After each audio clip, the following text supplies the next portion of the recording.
جو انسان کے اندر موجود ہے، جس کو مذہب، جس کی بنیاد پر مذہب اور سائنس کو علیحدہ علیحدہ کر دیا گیا.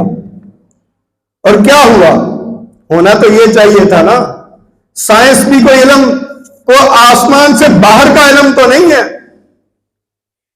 شریعت سے بڑا علم تو نہیں ہے نا، کیونکہ یہ اللہ تعالیٰ کا نازل کرتا ہے. وہ تجربات سے حاصل کرتا ہے.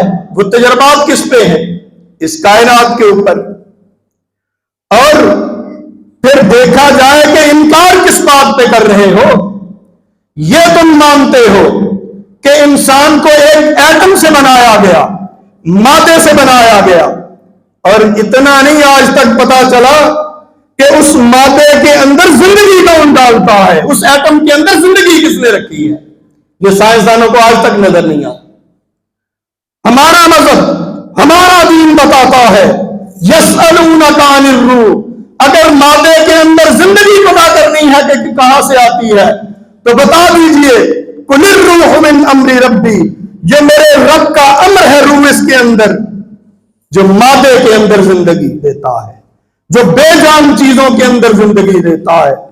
اس کی نشانیاں دیکھنی ہیں تو یہ دیکھ لو، یہ جو آپ کے درخت ہیں یہ بھی حیات زندہ ہے نا، یہ بھی بڑھتے ہیں، ان کے اندر بھی زندگی موجود ہے. لیکن کیا آپ نے دیکھا کہ اس کی شاخیں بے ڈنگی ہوتی ہیں، ایک چھوٹی بڑھتی ہے، ایک بڑی ہو جاتی ہے، ایک اس سے بڑی ہو جاتی ہے، کچھ بالکل پتلی پتلی ہوتی ہیں. لیکن انسان کا جسم جب بڑھتا ہے، یہ بازو اتنا ہی بڑھتا ہے جتنا یہ بڑھتا ہے، برابر بڑھ رہے ہیں. کیا یہ بغیر سسٹم کے ہو سکتا ہے؟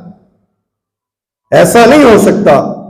اس لیے میرا آپ نوجوانوں کو یہ میں بتا رہا ہوں کہ تم نے جا کے کالجوں اور یونیورسٹیوں میں سائنس پڑھنی ہے، وہاں پہ بڑے بڑے پروفیسر ہیں جو سائنس کے نام پہ آپ کو مرعوب کریں گے اور آپ کو الحاد کی جو تعلیم دیں گے، وہ کہیں گے کہ اللہ کوئی شے نہیں ہے، مذہب کوئی شے نہیں ہے.